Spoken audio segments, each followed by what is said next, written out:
Is consciousness just a human thing? Does it live inside our brains and nowhere else? Animals dream, they solve problems, they grieve, some recognise themselves in mirrors, others plan for the future.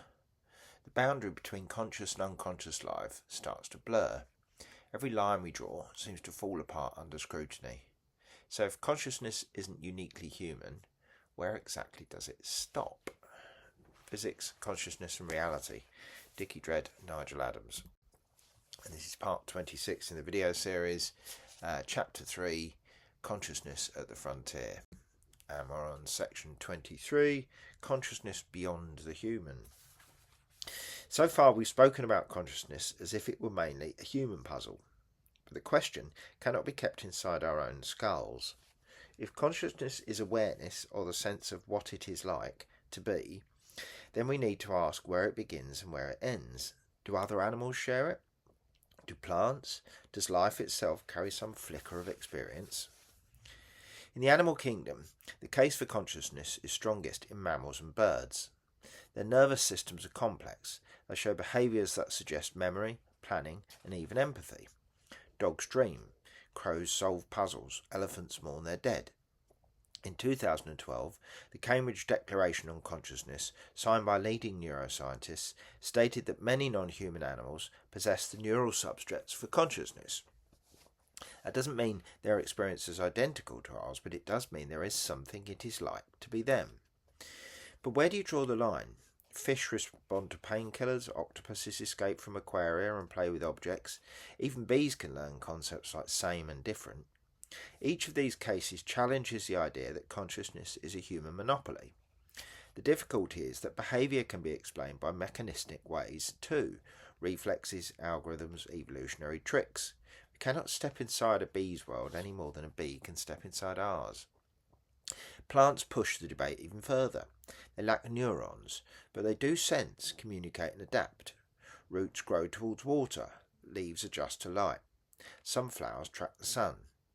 In recent decades, researchers like Monica Gagliano have argued that plants show learning and even memory.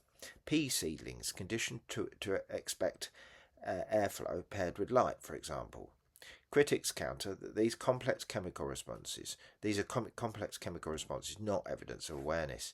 Still, the line between stimulus response and something like experience is not easy to fix. Philosophically, the question often comes down to definitions. If we define consciousness narrowly as awareness, language and reflective thought, then it is rare, perhaps uniquely human. If we define it broadly as any form of subjective presence, then it may extend widely across the tree of life. The truth may be graded. Just as life comes in degrees of complexity, so consciousness may come in degrees of richness, from simple sensations to reflective awareness. From an evolutionary point of view, this makes some sense. Awareness, however basic, helps survival. A creature that feels threat may avoid danger more effectively than one that merely reacts mechanically. A system that integrates past and present signals may act more flexibly than one stuck in rigid rules. Consciousness in this view is not an on-off switch, but a continuum. There are also cultural layers to consider. Many indigenous traditions see animals and plants as conscious beings, part of the same web of life.